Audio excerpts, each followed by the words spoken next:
Welcome to Hanging Out with Robert, that's me. This video contains things that I encounter throughout the day.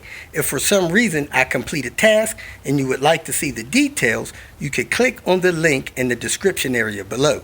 This video also contains tips and tricks that I learned throughout the years. I plan on leaving this video accessible for about 30 days. After that, you can view it through my Patreon account. Thank you very much for watching.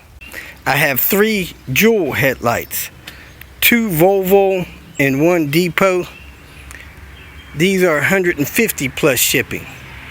If somebody wants them, let me know ASAP before I list them on some other Volvo source. These jewels are hard to find. If you own a P80 S or V70 and your headlights are dim, this is the preferred replacement. Here I am, folks, about to start working on this beat up XC70 again. This thing is in worse cosmetic shape than I remember.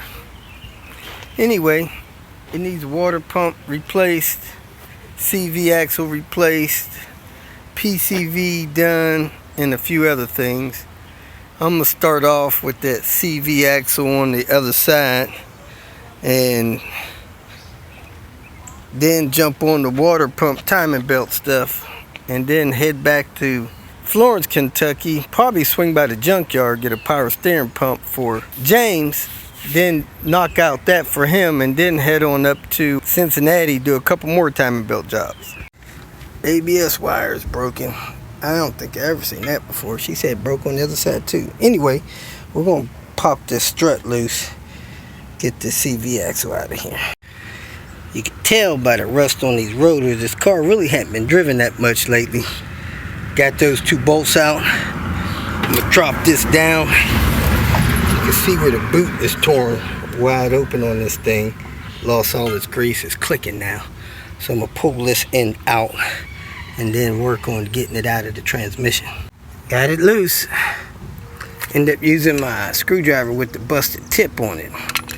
I couldn't get it out with that, just not enough room in this all-wheel drive setup with that mount there. So let me see if the other one will slide in. Compare them, try to slide it in and get her done. They look the same. This shaft is shorter, but maybe it's longer up here. They put the longer boot on it and this nut on the end. This is a new nut, looks like a 30. The old nut was a 32. It just keeps getting smaller. Let me see if the old nut fits on that. Nope.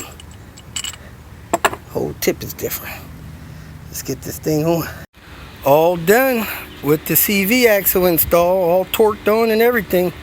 That took 1 hour. Now it's time to change this water pump and what's this thing called?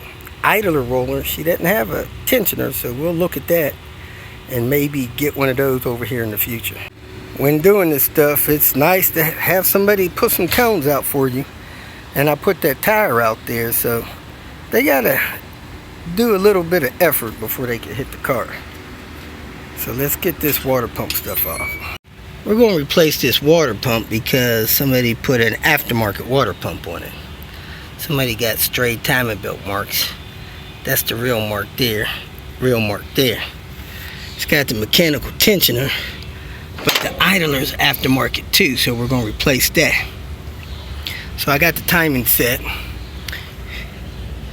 and we're about to pull this bracket out of the way, take the covers off. I guess I'll take the covers off. Well, maybe not. I'll just leave it on and just move the belt out of the way of the water pump. See if I can get it out like that. When I jacked the car up, I seen what appeared to be coolant on the ground. There's some in this tray.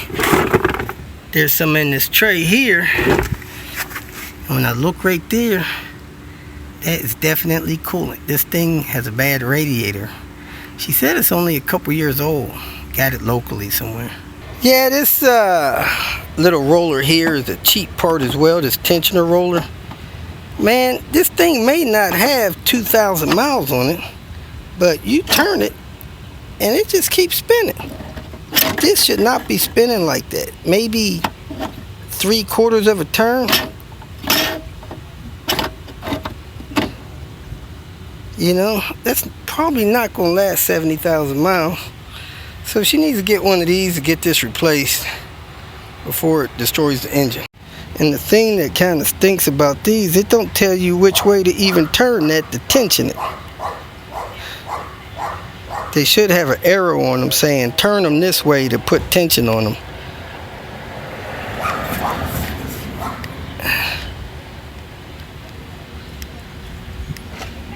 Anyway, let me go ahead and get this water pump off of here. I got the idler off, gain a little bit more access to that water pump. I jacked the engine up a little bit and I repositioned the bolts and that mount right there.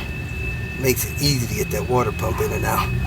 So I put a piece of wood under the oil pan. I jacked the engine up, took those 2 bolts out, jacked the engine up another inch or so I could get the top mount bolt in the bottom engine hole.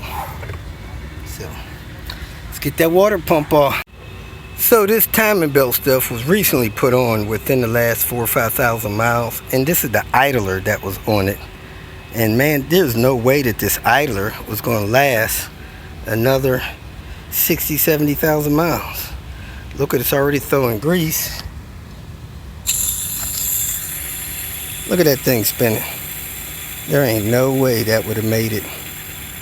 Did it through the timing belt.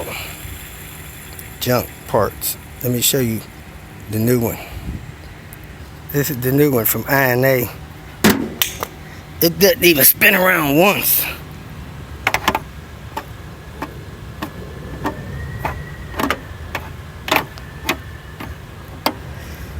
And this piece of junk that was on there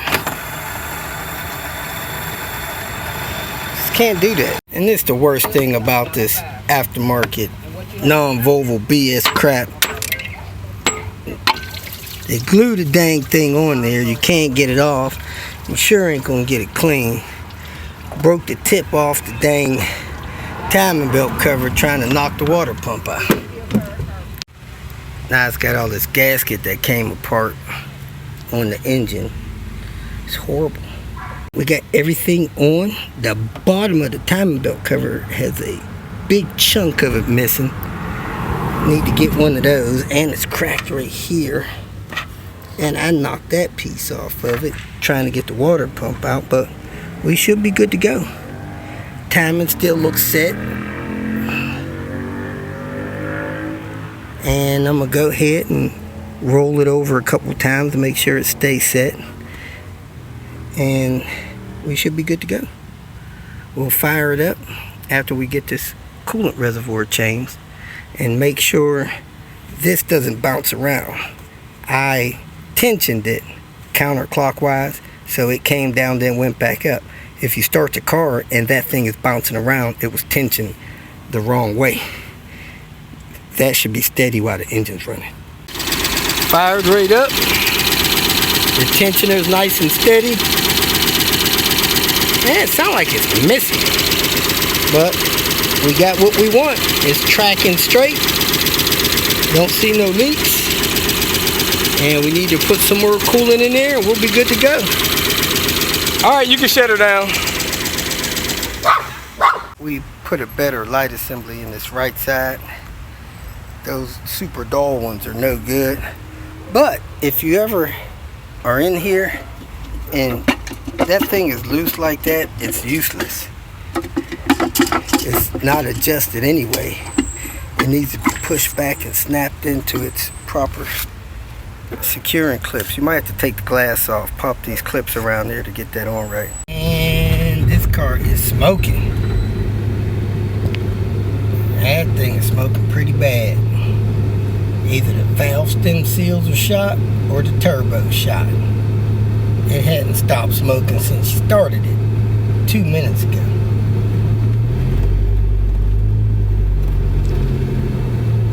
If you feel that this information was useful, please like it and share it with your social media friends. You can subscribe to my channel so that you will get notifications of future videos that I post. You can follow me on Twitter, and if you need to contact me directly, please visit my website. And if you have any questions, leave them below, and someone or myself will reply to them. Again, thank you very much for watching.